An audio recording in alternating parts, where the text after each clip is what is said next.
Hope ఛానల్ని చూస్తున్నటువంటి దేవుని బిడ్డలారా, ఈ సమయంలో ఒక ప్రాముఖ్యమైన అంశమును మీ ముందు ఉంచబోతున్నాను. ప్రభువు మిమ్ములను ప్రత్యేకంగా ప్రేరేపించి వినగలిగినటువంటి చెవులను అర్థం చేసుకునే మనసునివ్వగలడని నేను కోరుతున్నాను. ముఖ్యంగా మరి ఇప్పటి వరకు కూడా ప్రకటన గ్రంథంలో ఆ యొక్క నమ్మకమైన మనస్సాక్షి అయినటువంటి యేసు క్రీస్తుని గురించి, ఆ తర్వాత ఆయన 7 నక్షత్రములు చేతపట్టుకొని సంఘములకు శుభమని చెప్పి రాసి, ఏ సంఘమునకు ఆయన రాయమని చెప్పి ఉన్నాడో ఆ సంఘములను గూర్చి నేర్చుకుని ఉన్నాం. ముందుగా ఎఫెసు సంఘము, రెండవది స్మరణ సంఘము, మూడవది పెర్గమ, నాలుగవది మరి తుయతైర సంఘము, ఐదవది సార్దిస్ సంఘము, 6 ఫిలదెల్ఫియా, 7వది లవోదికీయ సంఘం. ఈ సంఘములు 7 కాలములను సూచిస్తున్నాయి. అనగా ఆయా కాలాలలో జరిగిన చరిత్రను అవి సూచించుచున్నాయి. ముఖ్యంగా ఆధ్యాత్మికమైనటువంటి విషయాలు గురించి ఈ సంఘముల గురించి మాట్లాడుచున్నాను. ముఖ్యంగా ఆ యొక్క సంఘముల యొక్క పరిస్థితి ఎలాగున్నదో, సంఘములకు యేసు ప్రభు ఏమని హెచ్చరిక చేశాడో, ఆయన చేసిన వాగ్దానం ఏమిటో మనం చదువుకుని ఉన్నాం. అయితే ఇప్పుడు మనము ముఖ్యముగా లవోదికీయ సంఘముని గురించి నేర్చుకోబోతున్నాం. మీ దగ్గర బైబిల్ ఉన్నట్లయితే లవోదికీయ సంఘముని గురించి ప్రకటన 3వ అధ్యాయము 14వ వచనము నుండి ఈ యొక్క మాటలు వ్రాయబడి ఉన్నవి. ముఖ్యముగా ఈ విధంగా ఆ సంఘమునకు రాయమని ఇలాగ చెప్తున్నాడు. మొట్టమొదటిగా ఆమెన్ అనువాడు అనే మాట ఉన్నది. లవోదికీయలో ఉన్న సంఘపు దూతకు ఇలాగ రాయము, ఆమెన్ అనువాడును, నమ్మకమైన సత్యసాక్షియు, దేవుని సృష్టికి ఆదియనైన వాడు చెప్పు సంగతులు ఈ విధంగా ఉన్నాయని చెప్తున్నాడండి. చాలా మంచి మాటలు. ఆమెన్ అనువాడు అనే మాట ఉన్నది. ఆమెన్ అంటే అంతమును, మనము ప్రార్థన అయిన వెంటనే అంతమున ఆమెన్ అంటాం, అంటే అయిపోయింది, అంతము అని చెప్పేసి అని అదొక నిదర్శనగా ఉన్నది. తర్వాత రెండవ మాట ఇక్కడ చూసినట్లయితే నమ్మకమైన సత్య సాక్షియు అనే మాట ఉన్నది. నమ్మకమైన సత్య సాక్షి అనేటువంటి వారు ఎవరనేది మీకు అందరికీ తెలుసు. కాబట్టి సత్య సాక్షి అనగా యేసుక్రీస్తే దేవుడైనాడు, ఆ దేవుడే సాక్షి అయి ఉన్నాడు, ఆయన నమ్మకమైన సాక్షి అయి ఉన్నాడు. నమ్మకము అనే మాట ఎందుకు వచ్చిందనంటే, తండ్రి కుమారుని లోకానికి పంపించినప్పుడు ఆయన నమ్మకముగా ఆ యొక్క పనిని సంపూర్తి చేశాడు. లోకమును రక్షించాలి, నశించిన దానిని రక్షించాలని వచ్చిన యేసుక్రీస్తు ప్రభు, నరవతారుడిగా వచ్చిన యేసుక్రీస్తు ప్రభు తన పనిని నమ్మకముగా తుదముట్టించి తండ్రి యొక్క ఆమోదమును పొందినట్లుగా మనము చూస్తూ ఉన్నాం. కాబట్టి దేవుని యొక్క భక్తులారా, నమ్మకమైన సత్య సాక్షియు అనేటువంటి మాట ఉన్నది. తర్వాత ఇంకొక మాట ఇక్కడ చూస్తున్నాము, సృష్టికి, దేవుని సృష్టికి ఆదియునైన వాడు చెప్పు సంగతులు. దేవుని సృష్టికి ఆదియునైన వాడు అనగా ఈ లోకమునకు సృష్టించటానికి మరి క్రీస్తు యొక్క పాత్ర మంచి ఘనమైన పాత్ర అని చెప్పి మనము ఇక్కడ చూస్తున్నాం. దేవుని సృష్టికి ఆయన ఆదియునైన వాడు అన్నాడు. అందుకనే ఆల్ఫా అనే మాట వ్రాయబడి ఉన్నది. ఆ తర్వాత చివరికి అంతము కూడా చేయువాడైనటువంటి వాడు కూడా ఆయనే అయ్యున్నాడని లేఖనాలు మనకు తెలియచేస్తున్నాయి. ముఖ్యంగా ఇక్కడ చూస్తే ఈ సంఘమునకు ఆమెనని ఆయన ఆమెన్ అనువాడు చెప్పేటువంటి మాటలలో 15వ వచనంలో ఈ విధంగా ఉన్నది. ఆ 15వ వచనం మనం జాగ్రత్తగా చూసినట్లయితే, మొట్టమొదటిగా నీ క్రియలను నేను ఎరుగుదును, నీవు చల్లగానైనను వెచ్చగానైనను లేవు, నిలువెచ్చనగా ఉన్నావని చెప్పుచున్నాడు. చూడండి, మిగతా సంఘాల్లో మరి ఆ విధంగా అభినందన లేదు, కానీ ఈ సంఘానికి ఒక్క సంఘమే ఇలాగ నీవు నిలువెచ్చనగా ఉన్నావని చెప్పేసి అని అంటున్నాడు. అంటే చల్లగా లేవు, వెచ్చగా లేవు అనగా నీవు తప్పులోనూ లేవు, రైట్లోనూ లేవు, నీవు 2 మిళితము చేశావు కనుక నీవు నిలువెచ్చనగా ఉన్నావని చెప్పేసి అని అంటున్నాడు. ఈ నిలువెచ్చన తనాన్ని గురించి ఒక చిన్న మాట మనం అనుకుందాం. ఎందుకంటే నిలువెచ్చనతనము మనిషికి అది స్వభావమైనటువంటిది కాదు, దేవుడు మెచ్చేటువంటిది కాదు. 2 పడవల మీద కాళ్ళు వేయటం అనేటువంటిది దేవునికి హర్షమైనది కాదు. కాబట్టి నిలువెచ్చనతనాన్ని దేవుడు ఖండిస్తున్నాడు. చూడండి, ఈ నిలువెచ్చనతనంగా ఉన్న ఈ యొక్క సంఘము ఏ విధంగా ఉన్నదో చూడండి. ఆయన అంటున్నాడు, నిన్ను నా నోటి నుండి, నిలువెచ్చనగా ఉన్నావు గనుక నేను నిన్ను నా నోటి నుండి ఉమ్మివేయ ఉద్దేశించుచున్నాను. ఉమ్మివేయ ఉద్దేశించుచున్నానంటే చూడండి, ఎంత తప్పు చేస్తే ముఖం మీద ఉమ్మి వేస్తారో మనకి ఇక్కడ అర్థమవుతుంది. కాబట్టి ప్రియమైన దేవుని బిడ్డలారా, ఉమ్మివేయను నిర్దేశించుచున్నాడటండి. కారణం ఈ యొక్క సంఘము దేవుని చిత్తాన్ని నెరవేర్చటలేదని దీని యొక్క భావము, ఆయనకు ఆజ్ఞలు గైకొనటలేదని దీని యొక్క భావము, దేవుని యొక్క కార్యములను గంభీరముగా చేయటలేదని దీని యొక్క భావము, ఇంకొకటి స్తుతించవలసిన విధముగా దేవుని స్తుతించటలేదని దీని యొక్క భావము. కాబట్టి దేవునికి ఇష్టము లేని కార్యములు ఎన్నో చేసి ఈ సంఘము దేవుని యొక్క కోపాగ్నిని రేకెత్తించి ఈ మాటలు అనిపించటం జరుగుతున్నది. కాబట్టి నీవు నిలువెచ్చనతనముగా ఉన్నావని వాక్యము తెలియచేస్తున్నది. ఈ నిలువెచ్చనతనం విషయంలో దేవుడు ఏమంటున్నాడంటే, నా నోట నుండి ఉమ్మివేయ నుద్దేశించుచున్నావు అని చెప్పి అంటున్నాడు. కాబట్టి ప్రియమైన దేవుని బిడ్డలారా, మీ జీవితం ఎలాగున్నది? ప్రభువుకి ఇష్టముగా ఉన్నదా? ప్రభువు మెచ్చేటట్లున్నదా? ప్రభువు దీవించడానికి ఆస్కారంగా ఉన్నదా?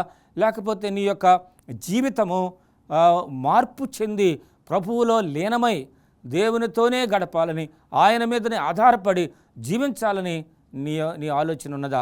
ఎలాగున్నదో ఒక్కసారి పరీక్షించుకోండి. ఎందుకంటే ఎవరైతే దేవుని చిత్త ప్రకారంగా జీవించటలేదో, దేవుని యొక్క కార్యములను జరిగించటలేదో, దేవునికి మహిమ చెల్లించటలేదో అటువంటి వారిపై నేను ఉమ్మివేయను ఉద్దేశించుచున్నాను అని అంటున్నాడు. చాలా విచారమైన విషయం అండి దేవుని బిడ్డలారా. మన మీద ఉమ్మివేయుటకు దేవుడు ఈ విధంగా అంటున్నాడు అని అంటే, మనం ఎంత తప్పు చేస్తే అంత ఘోరమైనటువంటి విధముగా మాట్లాడతారో మనందరికీ హలోక జీవితంలో బాగా తెలుసు. అయితే ఇంకా 16వ వచనంలో ఈ విధంగా అంటున్నాడు, నీవు వెచ్చగానైనా చల్లగానైనా ఉండక నిలువెచ్చనగా ఉన్నావు గనుక నేను నిన్ను నా నోట నుండి ఉమ్మివేయను ఉద్దేశించుచున్నాను. అయితే ఇంకా ఘోరమైన మాటలు మాట్లాడుతున్నాడండి. నీవు దౌర్భాగ్యుడవు అని అంటున్నాడు. దౌర్భాగ్యుడెవరు అనే సంగతి మనకు తెలుసు. దౌర్భాగ్యుడు అంటే ఆలోచన లేనివాడు, తర్వాత ఏది పట్టించుకోనివాడు, లేక ఏదైనా సరే అతడు ఇష్టపూర్వకంగా చేయకుండా తన చిత్తాన్ని నెరవేర్చుకునేటువంటి వాడు, ఎవరు మెచ్చని దానిని చేస్తూ వాడు దౌర్భాగ్యుడు అనే మాటను అనిపించుకోవటం ఇక్కడ చూస్తున్నామండి. దేవుని బిడ్డలు ఆ విధంగా అనిపించుకోవడానికి సమంజసం కాదు.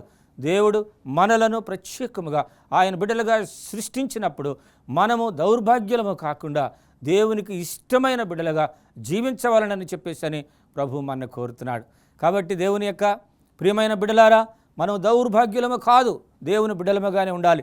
తన్ని అందరూ అంగీకరించిరో వారందరూ కూడా దేవుని పిల్లలు అవడానికి దేవుడు అధికారం ఇచ్చినాడు. కాబట్టి అధికారాన్ని మనం సద్వినియోగం చేసుకొని దేవుని వలన మెప్పు పొందాలి, కానీ దౌర్భాగ్యాలు అనిపించుకున్నట సమంజసము కాదు అని చెప్పేసి అంటున్నాడు. ఈ యొక్క లవోదికయ సంఘానికి దేవుడి మాటలు మాట్లాడుతున్నాడు. కాబట్టి ఈ యొక్క మాటలు ఆ సంఘము అనగా అంచె దినములలో ఉన్న సంఘము, తీర్పుకు లోనయ్యేటువంటి సంఘము కనుక దేవుని యొక్క తీర్పులో మనము ఈ మాటలు లేక దౌర్భాగ్యులమని కానీ, ఇంకో మాట అంటున్నాడు, దిక్కుమాలిన వాడవును దరిద్రుడవును గుడ్డివాడును దిగంబరుడునై ఉన్నావని ఎరుగక నేను ధనవంతుడను ధన దృష్టి చేసియున్నాను, ధనవృద్ధి చేసియున్నాను, నాకేమీ కొదవలేదని చెప్పుకొనిచున్నావు. ప్రియమైన దేవుని బిడ్డలారా, మనం నిజము కాని మాటలు ఎన్నో పలుకుతున్నాం. ధనము లేనివాడు నేను ధనవంతుడును అంటున్నాడు, భాగ్యము లేనివాడు నాకు భాగ్యం ఉన్నది అని చెప్పేసి అంటున్నాడు. అందుకని దేవుడు ఏమంటున్నాడంటే, దిక్కుమాలిన వాడును దరిద్రుడును అని అంటున్నాడు. దేవుని బిడ్డలారా, ఈ మంచి మాటలు కావు. ఎవరు కూడా ఇలాంటి మాటలు మాట్లాడుతున్నారు అని అంటే ఏదో ఘోరమైన తప్పును చూస్తేనే తప్ప, ఏదో ఒక పనికిమాలిన స్థితిని మనలో చూపిస్తేనే తప్ప ఎవరు అనరు. కనుక ప్రేమ కలిగిన దేవుడు సంఘానికి బుద్ధి చెప్పడానికి ఈ మాటలు పలుకుచున్నాడు. కాబట్టి లవోదికయ సంఘము చాలా బలమైన సంఘము, కానీ తాను నిజముగా తన మాట నిలవబెట్టుకోలేనటువంటి స్థితి ఉండినట్టుగా మనం చూస్తున్నాం. ఇక్కడ చూడండి, తాను బాగున్నానులే అనుకుంటుందట ఈ సంఘము, నేను బాగున్నానులే అనుకుంటుంది. తర్వాత తనకు లేనిది ఉన్నదని చెప్పుకుంటుంది. తర్వాత ఇంకోటి, ఆ యొక్క ఆత్మీయ పెరుగుదల లేకపోయినను ఆత్మీయ పెరుగుదల నాకున్నదని చెప్పుకుంటున్నది. కాబట్టి ఆత్మీయ పెరుగుదల విషయంలో ఒక మాట మీకు తెలియజేస్తాను. మనం ఆధ్యాత్మికంగా ఎదుగుచున్నామా? మనకు ఆత్మ సంబంధమైన మనస్సు కలిగి ఉన్నామా? శరీర సంబంధమైన మనసు కలిగి ఉన్నామా? లవోదికయ సంఘము శరీర సంబంధమైన మనస్సు కలిగి మరణానికి మార్గంలో ఉన్నది. అయితే మరి అంచు దినాల్లో ఉన్న మనకు దేవుడు తెలియచేసే విషయం ఏంటంటే, శరీర సంబంధమైన మనస్సు మనం కలిగినట్లయితే రోమీయులకు రాసిన పత్రిక 8వ అధ్యాయం 6, 7, 8 వచనాలు ఏం చెప్తుందంటే, ఆ శరీర సంబంధమైన మనస్సు కారణమని చెప్పేసి అంటుంది. అంటే మరణమునకు తీసుకుని వెళుతుంది అని చెప్పండి. అందుకని ఆ శరీర సంబంధమైన మనస్సు కాదు కానీ మరి ఆత్మ సంబంధమైన మనస్సు కలిగి జీవములో ప్రవేశించగలమని హెచ్చరిక చేస్తున్నది. అందుకని ప్రియమైన దేవుని బిడ్డలారా, మనం ఆత్మ సంబంధులము, మనము దేవుని కుమారులము, ఆయనకు ఆజ్ఞ వలన జీవించేటువంటి వారము, ఆయనను అంగీకరించినందువలన ఆయన పిల్లలవ్వడానికి మనకు అధికారం ఉన్నది. ఈ అధికారము మరి కొనసాగించేటువంటి వారిలో పరిశుద్ధాత్మ దేవుడు పనిచేసి వారిని మంచి వారిగా, మరి పవిత్రులుగా, పరిశుద్ధులుగా తీర్చిదిద్దడానికి దేవుని యొక్క ఆత్మ మనలను నిత్యము దినదినము ప్రేరేపించుచున్నది. కాబట్టి పరిశుద్ధాత్మకు మనము చెవియొగ్గాలి, పరిశుద్ధాత్మ యొక్క స్వరమును మనం వినాలి, పరిశుద్ధాత్మ ద్వారా మనము జీవించాలి. ఎందుకంటే లవోదికయ సంఘములో ఉన్నాము, అనగా అంచె దినములలో ఉన్న సంఘములో మనం ఉన్నాం. మనలో చాలా చాలా తప్పిదాలు ఉన్నాయి. అంతా నాకు తెలుసులే అనే దృష్టిలో ఉన్నాం. కాబట్టి అంతా నాకు ఉన్నదిలే అని మన దృష్టిలో ఉన్నాం. కాబట్టి అంతా ఉన్నది అనుకుంటున్నాం, కానీ ఏమీ లేని వారిగా ఉంటున్నాము. మనకు ఆధ్యాత్మికమైన పరిస్థితి పెరుగుతుందని చెప్పి అనుకుంటున్నాం, కానీ ఆధ్యాత్మికమైన స్థితి దిగజారేటువంటి స్థితిలో ఉన్నామని మాత్రం మనం భావించాలి. అందుకని ఈ సంఘం ఇలాగ అనుకొని దేవునికి అవమానం తీసుకుని వచ్చింది. ప్రియమైన దేవుని బిడ్డలారా, గమనించండి, మనం ఇప్పుడు ఇవన్నీ తెలుసుకున్న తర్వాత దేవుడు మనతో ఏమంటున్నాడు అంటే, నీ మార్గమును సరి చేసుకోవాలి అంటున్నాడు. సంఘమును దేవుడు తిడుతూ ఉన్నట్టుగా చూస్తున్నాం, కానీ మనం తిట్లు పాలయ్యేటువంటి వారం కాదు. మన పని మనం చక్కగా చేసినప్పుడు మనకు మెప్పు అనేది, ఆశీర్వాదం అనేది మన పరలోకపు తండ్రి మనకిస్తాడని ఇక్కడ వాగ్దానము చేస్తున్నాడు. అంతేకాకుండా ఇక్కడ ఉన్న కొన్ని వాక్యాలు ఏమని చెప్తున్నాయంటే, ఇర్మియా 6:14 చాలామంది మాకు సమాధానం ఉన్నది బాగున్నాము అనుకుంటున్నారటండి. కానీ సమాధానము లేకుండా సమాధానం ఉన్నదని చెప్పుకునేవారు కూడా చాలామంది ఉన్నారు. కాబట్టి సమాధానం అది ఎవరికి ఉంటుందనంటే, మరి మనం మత్తయి సువార్త 5వ అధ్యాయంలో మరి 9వ వచనంలో మనం చూస్తాం, సమాధానపరచబడి వారు ధన్యులు వారు మరి దేవుని కుమారులు అనబడుదురని. అంటే సమాధానం ఎవరికి ఉంటుంది అనంటే దేవుని కుమారులకు ఉంటుంది. వారే లోకముతో సమాధానముగా ఉండగలరు, దేవునితో సమాధానముగా ఉండగలరు. వారు నిజముగా వర్ధిల్లడానికి సమాధానంగా వారి యొక్క ప్రయాణము ప్రభువుకి చిత్త ప్రకారంగా జరిగిస్తారు. అందుకని ఈ వాక్యం తెలియజేస్తున్నది, చాలామంది ఆ విధంగా చెప్పుకుంటూ మరి ఆ యొక్క గాయమును రేపుతున్నారు. అనగా లేనిది ఉన్నట్టు చెప్పుకొని, సమాధానము లేకునను ఉన్నదని చెప్పుకొని దేవుని యొక్క గాయమును రేపుచున్నారని వాక్యం చెప్తున్నది. అందుకని మరి చాలామంది తిమోతి 3:5 ఈ వాక్యం తెలియజేస్తున్నది, చాలామంది పైకి భక్తి గలవారుగా ఉన్నారు, కానీ భక్తి గలవారమని చెప్పుకుంటూ దాని శక్తిని ఆశ్రయించినటువంటి వారు లవోదికయ సంఘములో ఉన్నటువంటి వారు. మరి కాబట్టి దేవుని శక్తిని ఆశ్రయించకపోయినట్లయితే మనము దేవుని కుమారులము అనబడలేము, ఏ కార్యమును సాధించలేము. ఎందుకంటే పైకి భక్తి అనేది దేవునికి ఇష్టమైనది కాదు. మనము నిజముగా భక్తిపరులముగా అనంటే నిత్యము దేవునిని ధ్యానము చేయొచ్చు, దేవుని మీద ఆధారపడి జీవించుటయే ఈ యొక్క భక్తి అనే మాట మనకు అర్థమనిచ్చుచున్నది. కాబట్టి ప్రియమైనటువంటి దేవుని బిడ్డలారా, ఈ విషయాన్ని దయతో మీరు మనసులో ఉంచుకొని పైకి భక్తి గలవారుగా కాకుండా నిజముగా దేవుని మీద ఆధారపడి జీవించి ఆధ్యాత్మికమైన భక్తిని పెంపారు చేసుకోవాలనేటువంటి ఆ యొక్క ఆదేశము ఈ యొక్క గ్రంథము నుండి మనకి ఇవ్వబడుతుంది. లవోదికయ సంఘము పైకి భక్తి గలవారిలా ఉన్నదని తిమోతిలో ఈ విధంగా మనకు రాస్తున్నాడు. ఇంకొక వాక్యం ఉన్నదంటే, అందుకని ఇవన్నిటినీ ఈ విధంగా పైకి భక్తి గలవారిని సాతానుడు శోధించగలడు. సమాధానమున్నది అని సమాధానములో జీవించలేని వారిని సాతానుడు వశం చేసుకుంటున్నాడు. అంతేకాకుండా చాలామంది అంతా బాగుందిలే అనుకునేటువంటి వారు, బాగలేకుండా బాగున్నది అనుకునేటువంటి వారు సాతానుకు వశం అవుతున్నారు. ఆ తర్వాత నేను ఆధ్యాత్మికంగా ఎదుగుచున్నాను అని చెప్పేటువంటి వారిలో ఆ యొక్క ఆధ్యాత్మికమైన స్థితి లేనందున సాతానుడు ఇలాంటి భక్తిలోనికి రాకుండా వారిని అడ్డగించి వారిని మృంగి చివరికి వారిని మరి లోకములో ఉన్న దైవభక్తి నుండి దూరం చేస్తున్నారు. అందుకని ప్రియమైన దేవుని యొక్క సంగమా, లవోదికయ సంఘము మీద దేవుడు తీర్పు తీర్చబోతున్నాడు. ఇవన్నీ కూడా లెక్కలోకి వస్తున్నాయి. మనలను దౌర్భాగ్యులుగా దిక్కుమాలిన వారిగా ఆయన పిలుస్తున్నాడు. దరిద్రులుగా ఆయన పిలుస్తున్నాడు. మనం కేవలము ఇహలోక సంబంధమైన ధనమును సంపాదించుకోవడానికే కృషి చేస్తున్నామన్నట్టుగా ప్రభువు మనకి చూపిస్తున్నాడు. అందుకని ఆయన ఇచ్చేటువంటి సలహా ఏమిటంటే మనము నీవు ఈ వాక్యమును తెలియచేస్తున్నాడు ఏంటంటే, నీవు 18వ వచనం, నీవు ధనవృద్ధి చేసుకున్నట్లు అగ్నిలో పుటము వేయబడిన బంగారమును నీ దిశమల సిగ్గు కనపడకుండానట్లు ధరించుకున్నట్టుకు తెల్లని వస్త్రములను, నీకు దృష్టి కలుగునట్లు నీ కన్నులకు కాటుకను నా యొద్ద కొనుమని నీకు బుద్ధి చెప్పుచున్నాను. బంగారము, వస్త్రములు, కాటుక కొనుక్కోవాలని ప్రభువు చెప్తున్నాడండి. బంగారము దేనికి సూచన? ప్రేమ మరియు విశ్వాసానికి సూచన. ప్రేమ ద్వారా లోకమును జయించాలి. ప్రేమ ద్వారా క్రీస్తుకి అనుచరులుగా ఉండాలి. ప్రేమ ద్వారా మనము ఈ లోకములో ఒకరినొకరు ప్రేమిస్తూ ఉండాలి. కాబట్టి అది బంగారానికి సూచనగా ప్రభువు మనకి ఈ యొక్క వాక్యములు తెలియచేస్తున్నాడు. బంగారంలో ఇంత గొప్ప కార్యము ఇమిడి ఉన్నది. ప్రేమ అది ప్రశస్తమైన, బంగారము ప్రశస్తమైనది.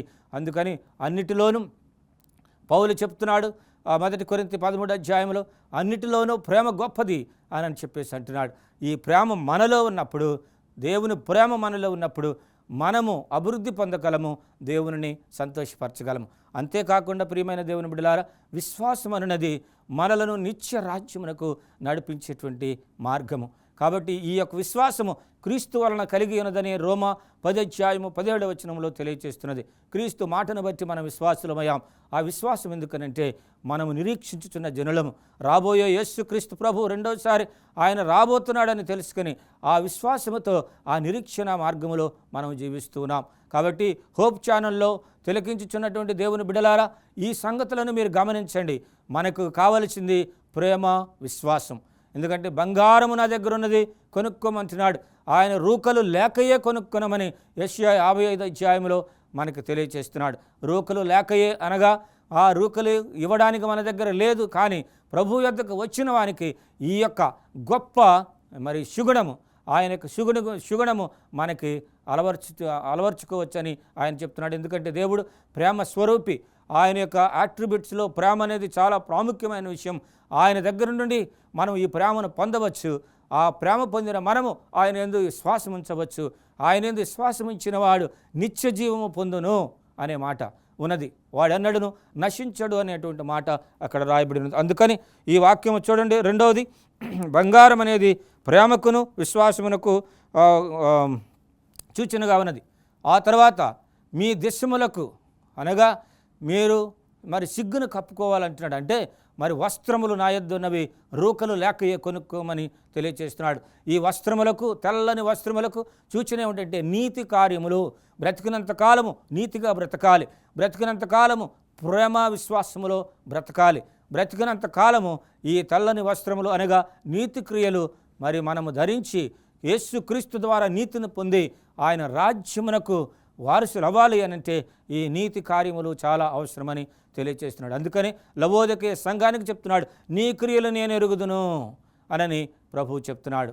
దేవుని బిడ్డలారా, ఈ సంగతులు మనం గమనించి మన దగ్గర ఈ యొక్క వస్త్రాలు లేవు, తెల్లని వస్త్రాలు లేవు కనుక మన దిశములను కప్పుకొనుటకు ప్రభువు యొద్ద నుండి తెల్లని వస్త్రములను ధరించాలి. అంటే క్రీస్తు నీతిని ధరించాలని ఈ వాక్యం మనకు తెలియజేస్తుంది. అంతేకాకుండా ఇంకొక మాట చెప్తున్నాడు, నీకు దృష్టి కలుగునట్లు నీ కన్నులకు కాటుకను నా యొద్దను కొనుమని ప్రభు చెప్తున్నాడు. కాటుకను కొనమంటున్నాడు. దేవుని బిడ్డలారా, ఈ కాటుక ఎందుకో మనందరికీ తెలుసు. కాటుక మనము మంచి చెడులను తెలుసుకొని మంచిని జరిగించుటకు ఈ కాటుక మనకి ఉపయోగపడుతుంది. మంచి చెడులు లోకములో ఉన్నాయి, మంచి చెడులు మనుషులలో ఉన్నాయి. మనం తిరిగేటువంటి వాతావరణంలో మంచి చెడు ఉన్నది, మనం పీల్చే గాలిలో కూడా మంచి చెడు ఉన్నది. కాబట్టి ముఖ్యంగా మన కనులకు కాటుక ఎందుకు అవసరమని అంటే, మన కనులతో మంచి చెడును చూస్తున్నాం కనుక కాటుక రాసుకున్నప్పుడు మన కనులు తేటగా ఉంటాయి, మన మనోనేత్రములు తెరవబడతాయి, మంచిని గ్రాహ్యము చేసుకోవడానికి ఎంతో ఉపయోగపడుతుందని చెప్పేసి ప్రభు మనకు తెలియజేస్తున్నాడు. అందుని బట్టి దేవుని యొక్క ప్రియమైన బిడ్డలారా, అంచె దినములలో మనము ఉన్నాము. ప్రభు మనల్ని పిలుచుచున్నాడు. మనకు బుద్ధి చెప్పడానికి కొన్ని మనకు ఇష్టం లేని మాటలు అక్కడ రాయబడినప్పటికీ మనకు దిశములకు వస్త్రమున్నదో లేదో చూసుకోవాలి, మనలో ప్రేమ విశ్వాసమున్నదో లేదో చూసుకోవాలి, మన కనులు మంచి చెడుని తారతమ్యాన్ని తెలుసుకుంటున్నావో లేదో చూసుకోవాలి. మన యొక్క దౌర్భాగ్య స్థితిలో ఉన్నామో లేక మంచి స్థితిలో ఉన్నామో గమనించుకోవాలి. మనకి లేనప్పటికీ ఉన్నవారమని చెప్పుకుంటున్నామో, ధనము లేనప్పటికీ ధనహీనులమని చెప్పుకుంటున్నామో, ఇవన్నీ కూడా లెక్కలోకి వస్తాయి. ప్రతి మాట నీవు మాట్లాడే మాట తీర్పులోనికి వస్తుంది. అందుకని లవోదికయ సంఘము అని అంటే జడ్జింగ్ పీపుల్ అంటే ప్రజలకు తీర్పు తీర్చుట అనేటువంటి మాట ఆ యొక్క సంఘము లవోదికయ అనే మాటకు అర్థం మనకి ఇస్తున్నది. అందుకని దేవుని యొద్ద 3 ఉన్నవి, బంగారమున్నది, తెల్లని వస్త్రములున్నవి, అలాగే కాటుకున్నది. ఆయన దగ్గర నుంచి మనము మరి రూకలు లేక తీసుకోవాలని చెప్పేసి ప్రభు ఇక్కడ వాక్యములో తెలియచేస్తున్నాడు. నేను ప్రేమించు వారందరినీ గద్దించి శిక్షించుచున్నాను అనగా మనం ఎవరైతే ఆ దేవునికి సంపూర్ణముగా సమర్పించుకుంటారో, ఆయనలో లీనమై జీవిస్తారో, ఆయన వాక్య ప్రకారం ఎవరైతే జీవిస్తారో, ఆయన చెప్పిన ఉపదేశములన్నీ ఎవరు పాటిస్తారో వారందరికీ ఆయన ఏమంటున్నాడు అంటే నేను గద్దిస్తాను, శిక్షిస్తాను, మరల వారిని నా యొద్దకు చేర్చుకుంటాను అని వాగ్దానం చెప్తున్నాడు. అందుకని నీవు ఆసక్తి కలిగి మారు మనసు పొందుము. కాబట్టి ఈ సంగతులు విన్న తర్వాత మారు మనసు పొందుము. మనం తీర్పుకు లోనయ్యేటువంటి ప్రజలముగా ఉండవద్దు. కారణం ఏంటంటే దేవుని యొక్క కోపం మన మీద పడిందనంటే ఇక మనం తట్టుకోలేము దేవుని బిడ్డలారా. కాబట్టి మనము ఈ యొక్క అంచె దినాల్లో జీవించుచున్నాము కనుక అంచె దినాల్లో జీవించేటువంటి దేవుని ప్రజలు మరి నిత్యము కూడా నీతి న్యాయములను జరిగించుచూ ఉండాలని కోరుతున్నాడు. అందుకని ఇదిగో నేను తలుపు యొద్ద నుండి తట్టుచున్నాను, ఎవడైనా నా స్వరముని తలుపు తీసిన ఎడల నేను ఆయన యొద్దకు వచ్చి అతనితో నేనును నాతో కూడా అతను మరి భోజనము చేయుదురు అని చెప్పేసి వాక్యం తెలియచేస్తున్నది. కాబట్టి ఎంత గొప్ప ఆధిక్యత ఇస్తున్నాడో చూడండి. మనము జయించే వారముగా ఉండాలి, మనము ప్రభు యొద్ద ఉండే వారముగా ఉండాలి. ఎందుకంటే మరి ఆయన మనలను ప్రత్యేక రీతిగా చెప్పుచున్నటువంటి మాట ఏమనగా మరి ఆయన యొద్ద భోజనము తినేటువంటి, ఆయన బల దగ్గర కూర్చున్నటువంటి గొప్ప ఆధిక్యతను మన ప్రభు మనకిస్తున్నాడండి. ఎవరికి రానిటువంటి ఆధిక్యత మనకిస్తున్నాడు. ఎందుకంటే మనము మంచి తీర్పు నొంది జీవగ్రంథములో మన పేరులు రాయబడి ప్రభుతో నిత్యం ఉండడానికి ఆయనతో ఎత్తబడేటువంటి వారముగాను పరలోకం వెళ్ళిన తర్వాత ప్రభు బల దగ్గర మనము భోజనము చేయవారముగా ఉండాలని కోరుతున్నాడు. ఎందుకంటే ఇదిగో నేను తలుపు యొద్ద నుండి తట్టుచున్నాను అంటున్నాడు. అనగా ప్రభు హృదయం అనే తలుపు తట్టుచున్నాడు. ఆ తలుపును నువ్వు తీసిన ఎడల ఆయన లోనికి వచ్చి నిన్ను సంతృప్తిపరచి నిన్ను ఆయన బల్ల యొద్ద ఉండుటకు తీసుకుని వెళ్తానని వాగ్దానం చేస్తున్నాడు. కాబట్టి వీటి నుండి జయించినవాడు, నేను జయించిన నా తండ్రితో కూడా ఆయన సింహాసనం నందు కూర్చుండి ఉన్న ప్రకారం జయించేవాను నాతో కూడా నా సింహాసనం మందు కూర్చుండబెట్టెదను అని చెప్పేసి అంటున్నాడు. అంటే ఈ విధంగా ఆయన యొద్దకు వచ్చిన వారిని ఆయన తృణీకరించాడు. ఆయన యొద్దకు వచ్చిన వారిని వారికి భోజనం ఏర్పాటు చేస్తాడు. ఆయన బల్ల మీదనే కూర్చొని పెడతాడు. అంతేకాకుండా ఆయన సింహాసనం ఎదుట కూర్చుండబెట్టును, సింహాసనం మీద కూర్చుండబెట్టును అనేటువంటి వాక్యము నాతో కూడా నా సింహాసనం మందు కూర్చుండనిచ్చేదను అని చెప్పంటున్నాడండి. ఎంత గొప్ప తరుణం! నిజముగా దేవుని బిడ్డ ఈ సత్యాన్ని నీవు గ్రహించగలుగుతున్నావా? నీవు గ్రహించుచున్నట్లయితే ఆయన కోసము జీవించు, ఆయన విషయంలో నీవు ఆయనకు సమర్పించుకో. ఆయన నిన్ను ఆ సింహాసనం యొద్ద కూర్చుండబెట్టేదనని ఆయన సలహా ఇస్తున్నాడు. కాబట్టి ఈ గొప్ప ఆధిక్యతను మనం తీసుకొని లవోదికయ సంఘములో ఉన్నటువంటి మనము మరి ఈ యొక్క గొప్ప సత్యాన్ని గ్రహించి ప్రభు కొరకు జీవించాలని కోరుతున్నాను. మనం ప్రార్థన చేసుకుందాం. మహోన్నతుడైన తండ్రి, కృపగలిగిన దేవా, లవోదికయ సంఘానికి మీరు ఇచ్చిన వర్తమానమును ఈ సమయంలో మేము చదువుకుని ఉన్నాము తండ్రి. అంచె దినాల్లో ఉన్న మేము నిజముగా దీని యొక్క మరి సంగతులన్నీ గ్రహించి మరి మీకు ఇష్టముగా ఉండి మీతో కూడా భోజనము చేయుటకు, మీతో కూడా ఆ యొక్క సింహాసనం మీద కూర్చుండు భాగ్యం మాకు దయచేయమని, ఈ వినుచున్న బిడ్డలందరినీ ఆశీర్వదించమని, నీ కృపాక్షేమములందరికీ దయచేయమని యేసు నామమును బట్టి అడుగుచున్నాము తండ్రి. ఆమేన్.